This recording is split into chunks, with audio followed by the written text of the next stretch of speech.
오늘 그리스도의 초대라는 제목으로 여러분과 같이 말씀을 나누고자 합니다. 이 세상은 고해라고 많이들 표현합니다. 고해 무엇일까요? 고해 괴로움의 바다라고 표현합니다. 삶의 수고로움과 고통에서 벗어나 이러한 고해 가운데 참된 안식을 얻을 수 있는 길이 있습니다. 그것은 그 해답은 바로 예수님께 있습니다. 제가 결론부터 오늘 확실하게 말씀을 드리는 것입니다.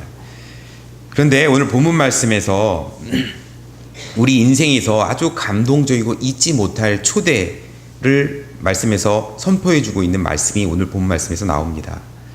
그리스도의 초대, 삶에 지친 사람들, 또 힘들고 어려운 사람들, 문제와 염려 속에 있는 사람들에게 안식으로 초대하는 길, 이 길을 오늘 우리에게 말씀으로 선포해 주고 계십니다. 내가 너희를 쉬게 하리라. 그 세상 어느 곳에서도 이러한 평안함과 진리의 말씀으로 이렇게 우리를 초대하는 그러한 초대장을 주는 곳은 없습니다. 28절 말씀 보겠습니다. 수고하고 무거운 짐진 자들아 다 내게로 오라. 내가 너희를 쉬게 하리라 라고 말씀합니다.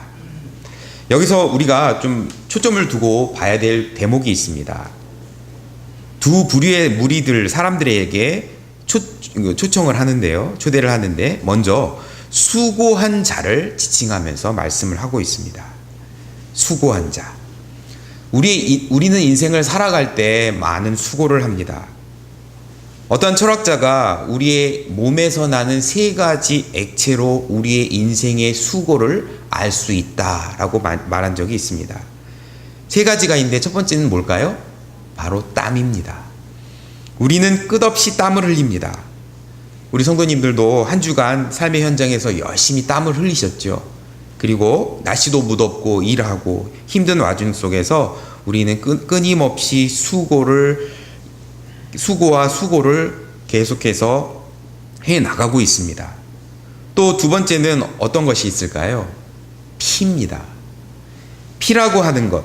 이 피라고 하는 것은 우리 신체 내부에서 순환작용을 하고 산소를 공급하고 영양분을 공급하지만 우리가 너무너무 힘들고 어려울 때, 또 우리가 너무나도 수고에 그렇게 너무 힘들 때 이 피가 밖으로 극한 상황에서 밖으로 외부로 쏟아져 나오죠. 코피입니다. 코피와 또 감당할 수 없는 이 수고의 결과들이 때때로 몸에서 배출되는 피를 통해서 우리의 그러한 인생의 수고들을 알 수가 있습니다. 세 번째는 정말 직접된 그러한 결정체가 있는데 그것은 바로 눈물입니다. 눈물은 감정 표현만 하는 것을 의미하지 않습니다. 이 눈물은요, 인생의 수고를 대변하는 아주 중요한 단어입니다. 아파서 울고 슬퍼서 울고 우리 인생살이를 살다 보면 괴로워서 울고 힘들어서 웁니다. 이러한 삶의 여정 가운데 우리는 늘 이 수고의 인생 가운데 우리는 살아가고 있습니다. 우리 인생 가운데 이렇게 땀과 피와 눈물이 뒤범벅되어 우리 인생은 그렇게 험난한 여정의 길을 우리는 가고 있는 것 같습니다. 수고한 자, 우리 인생에서 이렇게 수고한 자를 주님께서 초대하고 계신다는 사실입니다. 지금까지 수고해 오셨고 또 앞으로 또 수고해야 될지도 모릅니다. 그리고 그 험난한 여정길에서 때때로 외롭고 정말 쓰러져서 일어날 힘조차 없을 때도 있습니다.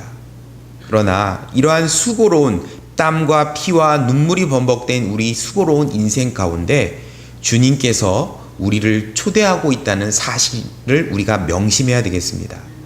주님이 우리를 이런 수고한 자들을 주님께서 안식과 평안으로 초대해 주신다라고 말씀하고 있습니다. 우리는 단지 주님 앞으로 나오기만 하면 됩니다. 그리고 주님의 따뜻한 위로와 힘을 얻고 다시 일어서면 됩니다. 그러한 주님을 바라보시기를 바랍니다. 두 번째 말씀 보면 거기에 또 초대하는 그 부류의 사람들이 나옵니다. 그들은 바로 무거운 짐진 자들아 라고 지칭해서 말씀하고 있습니다. 여기서 무거운 짐이란 무엇일까요? 무거운 짐. 익히 우리에게 떠오르는 무거운 짐은 우리의 삶의 무게, 고민, 문제, 염려, 걱정. 모든 사람들은 문제를 달고 살아갑니다. 너무나도 행복해 보이고 화평한 가정 속에서도 그렇게 보이는 것뿐이지 문제 없는 가정이 없습니다. 고민 없는 가정이 없습니다. 이러한 인생에 있어서 무거운 짐, 또 인생의 고민과 염려, 그것은 무거운 짐이 될 수 있습니다.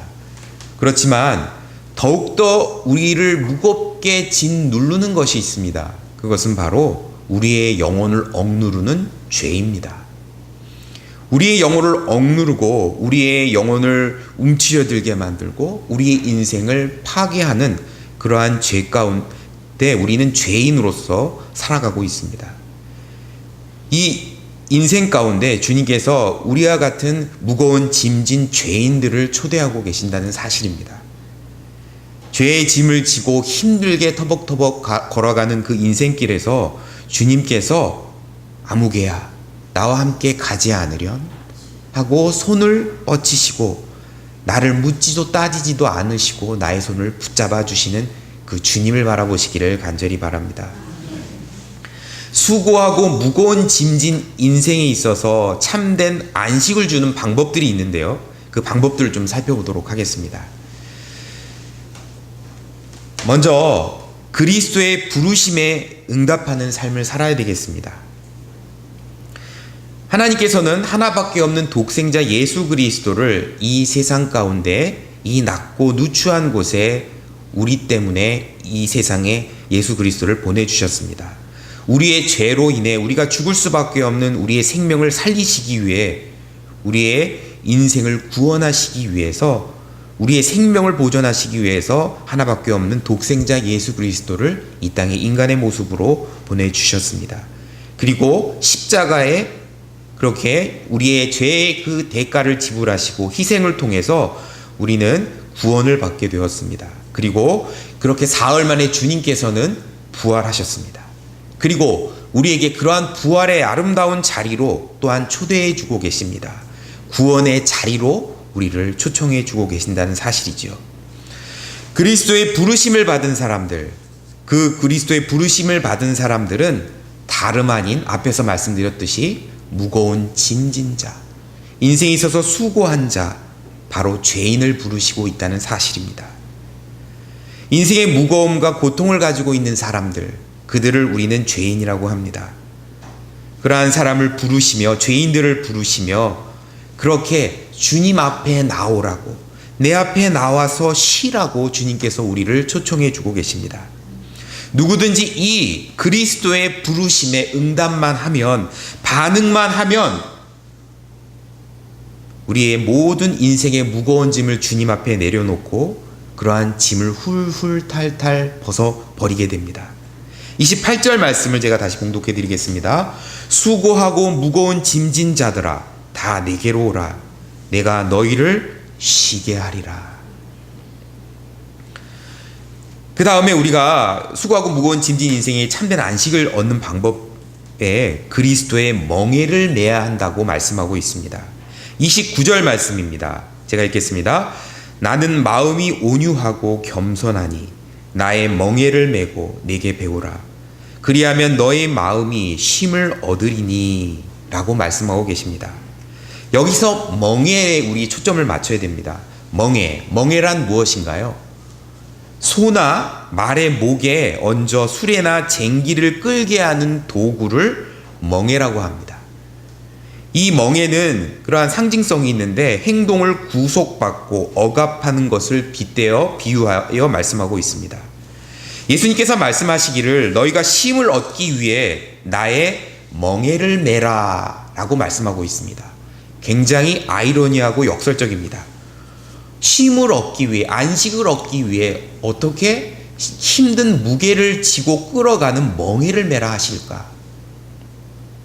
우리 각자의 삶의 굴레도 또 짐도 무거운데 내가 또 이 무게, 삶의 무게에 또 주님의 멍에까지 진다면 내가 낙오하지 않을까? 내가 그 자리에서 지쳐서 쓰러지지 않을까? 이렇게 생각할 수도 있겠습니다. 그렇지만 우리 인생이 무겁지만 주님의 멍에는 우리 자신의 힘으로 그 멍에를 지지 않는다는 데에 뚜렷한 의미가 있습니다. 그렇다면 주님의 멍에는 어떠한 능력과 힘으로 그 주님의 멍에를 질 수 있을까요? 그것은 우리의 힘이 아닌 주님의 힘으로 그 멍에를 지기 때문에 우리는 이 주님의 멍에를 기쁜 마음으로 또 질 수가 있는 것입니다. 주님의 멍에를 지는 것, 그것은 그 말씀에 간략하게 이유가 나타나 있습니다. 주님의 멍에는 어떻다고 말씀합니까? 내 멍에는 쉽고 내 짐은 가볍다 라고 말씀하고 있습니다. 주님의 멍에는 쉽고 주님의 짐은 가볍다라고 말씀하고 있습니다. 옛날 이스라엘에서는 짐승 2마리에게 동시에 멍에를 얹혀서 같이 동시에 일을 시켰습니다.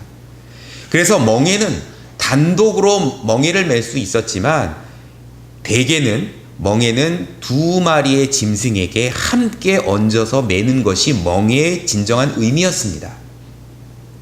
멍의 한쪽은 이미 주님께서 매어 계십니다. 그리고 그 다른 쪽에 아무개야, 나와 같이 멍에를 매지 않으련 하면서 우리를 초대하며 부르시고 계신다는 사실입니다. 우리는 때로 우리 자신의 삶의 무게와 욕심과 고집과 제약으로 그렇게 나의 멍에를 만들어 놓고 그 멍에를 벗지 못하는 때가 있습니다. 주님께서는 그러한 멍에를 벗어버리고 주님과 함께 멍에를 매자라고 우리를 초대하고 계신다는 사실입니다. 주님과 함께 멍에를 매면 우리는 걱정할 것이 없습니다. 주님께서 능력이 크시기 때문에 주님은 어떠한 분이십니까? 능력의 주님이십니다. 전지전능한 하나님이십니다. 지혜의 주님이십니다. 그 주님이 나를 부르시고 계신다는 사실입니다. 그리고 그 주님과 함께 멍에를 매면 내 힘으로 그 주저앉을 것만 같은 그 멍에를 끄는 것이 아니라 주님의 능력과 힘으로 나는 단지 그 멍에에 내 어깨를 잠시 빌려주기만 하면 된다는 사실입니다. 주님과 함께 멍에를 매면 힘은 주님이 다 쓰십니다. 그리고 주님이 인도하십니다. 그리고 주님께서 능력으로 이끌어 가십니다. 가야 할 방향도 주님께서 인도하십니다. 그렇기 때문에 주님의 멍에는 오늘 본문 말씀에서 매우 가볍고 그리고 쉽다라고 말씀하고 있는 것입니다. 주님 안에서 늘 주님과 교제하며 우리는 그러한 주님의 멍에를 메고 안식을 얻고 쉴 수 있습니다. 여러분, 참된 신앙생활이라고 하는 것은 무엇입니까? 그것은 바로 주님과 함께 멍에를 메는 것입니다. 주님과 함께 멍에를 메는 삶, 그 삶이 참된 신앙의 삶입니다. 주님과 함께 삶을 나누십시오. 그리고 신앙생활을 주님과 동행하며 주님과 함께 멍에를 매려고 노력하십시오. 그리고 그 멍에 한쪽 끝에 주님이 나와 함께 하신다는 사실을 잊지 않는다면 우리는 주님의 멍에를 메고 즐거운 마음으로 주님과 도란도란 그 짐을 끌며 교제하며 주님 안에서 참다운 평안과 안식을 얻을 수 있을 것입니다. 주님은 우리를 사랑하십니다. 그리고 주님의 자녀로서 우리를 불러주셨고 주님과 함께 멍에 매는 삶을 기뻐하십니다. 그러한 주님을 기쁘시게 하는 삶을 살아가시는 여러분들 되시기를 간절히 소망합니다. 우리가 주님의 멍에를 진다는 것은 또 다른 의미에서 우리의 짐을 주님께 맡긴다는 사실이 있습니다. 주님께 우리의 짐을 맡긴다. 우리의 삶의 무게와 또 여러 가지 짐들을 주님께 맡길 수 있습니다. 주님께 청할 수 있습니다. 내가 너무 힘들고 어렵노라고, 나를 위로해 주시고 나에게 힘을 달라고 주님께 그렇게 우리의 짐을 주님께 맡길 수 있습니다. 그러한 짐뿐만 아닙니다. 우리는 죄인입니다. 앞서서 말씀드렸듯이 우리에게는 희망이 없었던, 우리는 죽을 수밖에 없는 죄인이었습니다.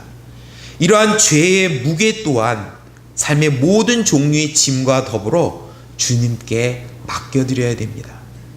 우리가 온전히 이러한 말씀을 베드로전서 5장 7절 말씀을 통해서 우리가 살펴볼 수 있습니다. 베드로전서 5장 7절 말씀에 너희 염려를 다 주께 맡기라. 이는 그가 너희를 돌보심이라 라고 말씀하고 있습니다. 너희 염려를 누구에게 맡기라고 말씀합니까? 주님께 맡기라고 말씀합니다. 그리고 그 이유에 대해서 말씀하고 있습니다. 맡겨도 되는 이유가 주님이 우리를 사랑하시고 돌보신다라고 말씀하고 있기 때문에 그렇습니다. 그러한 사랑의 하나님, 우리를 돌보시는 하나님, 그 하나님의 그러한 돌보심 속에 우리가 온전히 나아가시기를 소망합니다. 시편 55편 22절 말씀에 또 다음과 같이 말씀하고 있습니다. 시편 55편 22절 내 짐을 여호와께 맡기라.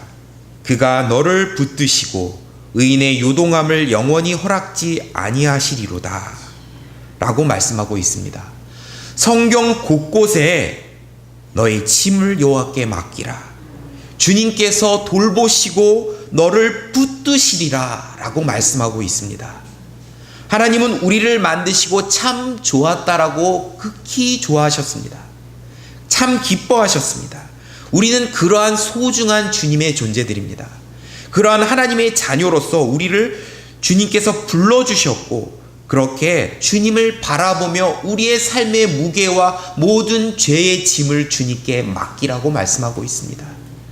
그러한 주님께서 우리를 돌보시고 우리를 책임지시고 우리를 붙드신다라고 성경 곳곳에서 주님께서 우리에게 약속의 말씀을 전해주고 계십니다. 이러한 말씀, 생명의 말씀을 붙드시기를 간절히 소망합니다. 우리가 주님의 멍에를 질 때 또 꼭 기억해야 될 것이 있습니다. 그것은 바로 순종하는 마음입니다. 여러분, 멍에를 지는데 이 멍에를 질 때 굉장히 밸런스가 중요합니다. 이 균형이 굉장히 중요합니다. 한쪽은 끌고 가는데 한쪽은 질질 끌고 가면 굉장히 쉬운 그 멍에가 어려워질 수 있습니다. 한쪽 끝에 주님이 매여 계십니다. 그런데 나는 그냥 어깨만 잠시 빌려드리면 되는데 그 어깨 빌려드리는 건 마저 탐탁지 않다고 싫다고 그 멍해지는 것을 보조를 맞추지 못하고 내 고집을 피고 내 아집을 부리는 순간 우리는 그 멍에에 끌려가게 됩니다. 그러면 그 멍에는 수월하지 않습니다. 나의 삶이 힘들고 어려워지고 더 무게가 실리고 무거워집니다. 이 보조를 맞추고 밸런스를 맞추는 데 있어서 무엇보다도 중요한 것은 바로 자발성과 순종이 있다는 사실을 기억하시길 바랍니다. 주님 말씀에 순종하시길 바랍니다. 그리고 주님을 바라보시기를 바랍니다. 주님 말씀하시옵소서. 제가 듣겠나이다. 주님 말씀에 순종하여 내가 그 어깨 한편을 주님께 빌려드리고 주님께서 주시는 참된 안식을 주님과 같이 멍에를 지며 그 가운데 내가 주님과 소통하며 주님과 교제하며 참다운 기쁨을 누리겠나이다 하고 주님과 함께 가는 우리 인생 여정이 되기를 소망합니다. 우리가 29절 말씀에 보면 우리가 또 한 가지 또 우리가 크게 깨우쳐야 될 사실이 있는데 주님께 배워야 한다는 사실입니다. 29절 다시 한번 읽어드리겠습니다. 나는 마음이 온유하고 겸손하니 나의 멍에를 메고 내게 배우라. 그리하면 너희 마음이 쉼을 얻으리니 라고 말씀합니다. 여기서 문장 구조를 잘 봐야 되는데요. 내게 배우라 라고 명령하십니다. 그리하면 하고 조건이 달리죠. 그리하면 내게 배우면 그러면 너의 마음이 참된 쉼과 평안을 얻겠다라고 말씀하고 있습니다. 그런데 내게 배우라고 하는데 그 배우라는 목적어가 또 초점이 맞춰져 있습니다. 사람들은 이 말씀을 볼 때 많은 사람들은 초점을 참된 안식에 초점을 맞춥니다. 그렇지만 우리가 초점을 맞춰야 될 것은 이 쉼에도, 주님이 주시는 쉼에도 우리가 초점을 맞춰야 되지만 더 중요한 것은 주님께 배우라는 사실입니다. 그런데 무엇을 배우라고 말씀하고 있습니까? 온유와 겸손을 배우고 주님의 멍에를 지고 온유와 겸손을 배우라고 말씀하고 계십니다. 여러분, 그렇다면 이 온유와 겸손을 좀 살펴볼 텐데요. 온유란 무엇일까요? 온유. 예수님의 온유 딱 생각하면 딱 이 말씀이 생각이 납니다. 요한복음 8장 10절에서 11절 말씀입니다. 요한복음 8장 10절에서 11절 말씀입니다. 제가 봉독해 드리겠습니다. 10절입니다. 예수께서 일어나사 여자 외에 아무도 없는 것을 보시고 이르시되 여자여 너를 고발하던 그들이 어디 있느냐? 너를 정죄하는 자가 없느냐? 대답하되 주여 없나이다. 예수께서 이르시되 나도 너를 정죄하지 아니하노니 가서 다시는 죄를 범하지 말라 하시니라 라고 말씀합니다. 이 대목이 어느 부분입니까? 바로 간음한 여인과 예수님의 만남의 장면을 나타낸 그러한 구절입니다. 간음한 여인, 허물이 많은 여인, 죄인이었던 여인. 사람들은 그녀를 끌고 와서 돌팔매질을 해서 죽이기 위해서 예수님 앞에 그 간음한 여인을 끌고 나왔습니다. 그렇지만 예수님께서는 아무런 정죄도 하지 않으셨고 오히려 주변에 있는 자들에게 죄 없는 자가 돌로 치라 말씀하시면서 그렇게 많은 사람들을 떠나가게 만드셨습니다. 그리고 그 여인과 독대하였을 때 예수님께서는 그 여인의 부도덕함과 죄를 탓하지 않으셨습니다. 그냥 지긋한 사랑의 눈빛으로 그녀를 끌어안으며 그렇게 그녀에게 다그치지도 않으시고 내가 왜 이 지경이 되었느냐 꾸짖지 않으시고 단지 사랑의 눈빛을 가득 품은 눈빛으로 그녀에게 다가가서 용납하시고 용서하셨다는 사실입니다. 주님의 온유에는 이러한 사랑과 또 용서가 그렇게 동전의 뒷면처럼 따라가는 것이 바로 온유입니다.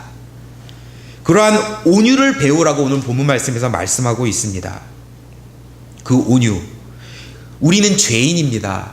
주님께서 우리를 하나님 자녀 삼아 주셨고 철저히 주님의 사랑과 은혜 덕분에 우리는 죄인에서 의인이 되었습니다. 그러한 주님의 그러한 사랑과 그러한 용서 가운데 주님께서 우리에게 온유한 모습으로 우리의 삶을 변화시켜 주셨습니다. 세상에 많은 사람들은 온유한 사람은 세상의 바보와 같은 사람이다, 연약하고 무능하다, 바보와 같다 라고 손가락질할지 모르겠습니다.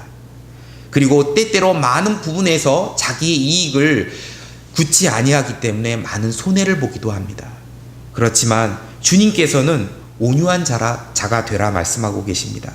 이러한 주님을 배운 이 온유는 잠잠하고 고요하지만 사랑과 또 관대함과 용서함이 있기 때문에 이러한 온유함에는 굉장한 주님이 주시는 힘이 탑재가 됩니다.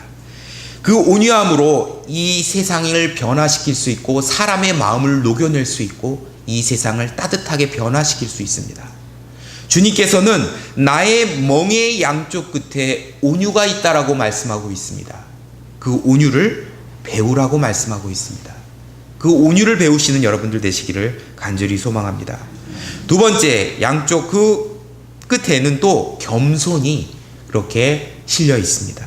그러한 겸손, 나의 멍에에 실린 그 겸손을 배우라 라고 주님은 말씀하고 있습니다.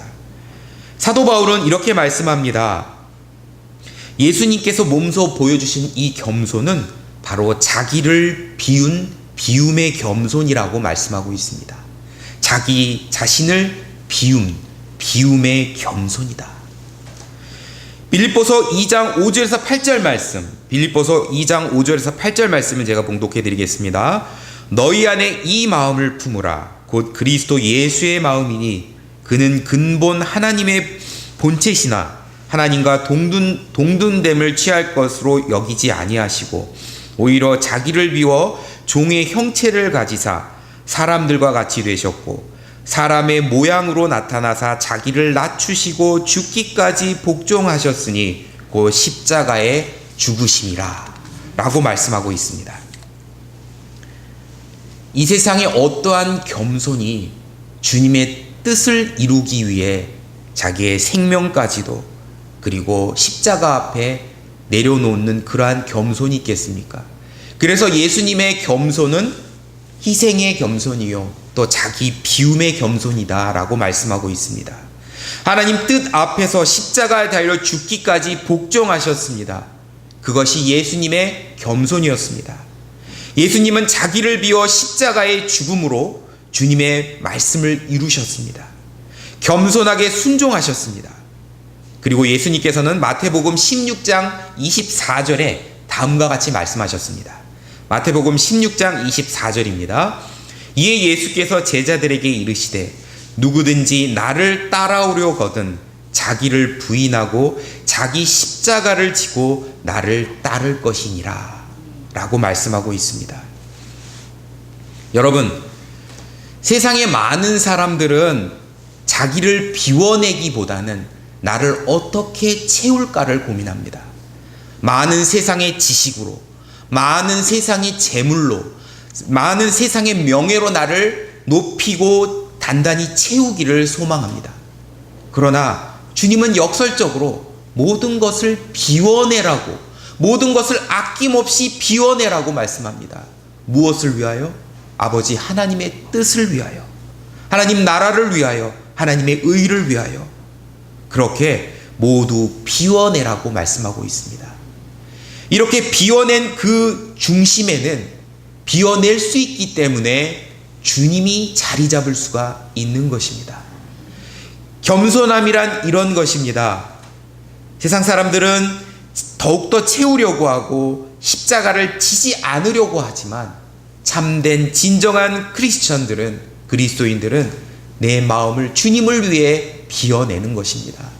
그리고 주님이 우리에게 선례를 남기시고 주님의 뜻을 십자가에서 이룬 것처럼, 그리고 만 인류를 살리신 것처럼 우리에게 또한 주님께서 그렇게 자기 자신의 십자가를 지고 또 주님과 함께하는 나의 멍에를 지라고 말씀하고 계신 것입니다. 참된 그리스도의 겸손은 이런 것입니다. 그리고 참된 성도의 삶의 자세는 이러한 것입니다. 여러분, 인생에서 많은 사람들은, 많은 철학자들은 삶의 안식과 평안함을 구하기 위해 수천 년, 수만 년을 그렇게 애써왔던 것이 사실입니다. 그러나 어떠한 것에서도 참된 안식과 평안은 얻을 수 없었다고 말들 합니다. 그런데 단 하나 참된 안식을 얻을 수 있는 그 비결이 있습니다. 오늘 주님께서 우리에게 그 참된 안식의 길로 초대해 주고 계십니다. 그것은 우리의 무거운 짐과 또 수고로운 모든 것들을 주님 앞에 그저 그분의 멍에를 지고 또 함께하며 온유와 겸손, 즉 자기 비움을 통해서 주님 앞에 우리가 나아가며 주님을 따르기만 하면 된다라고 오늘 본문 말씀에서 말씀하고 있습니다. 진정한 쉼을 얻고 싶으십니까? 진정한 평안을 얻고 싶으십니까? 온전히 주님 앞에 나오시기를 간절히 바랍니다.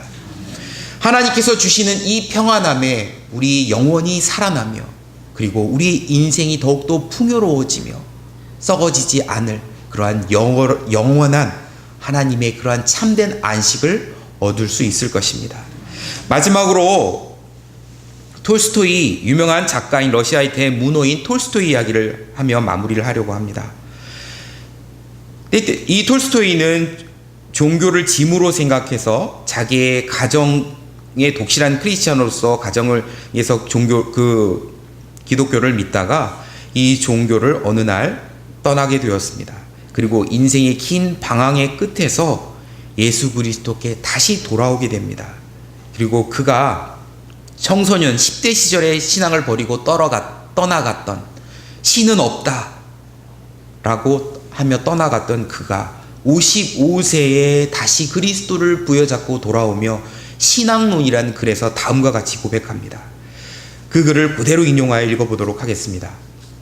나의 지나간 55년간 살아오는 동안 내 인생 최초의 15년간의 소년기를 제외하고는 나는 안식을 경험하지 못했다. 안식을 알지 못하고 살아왔다.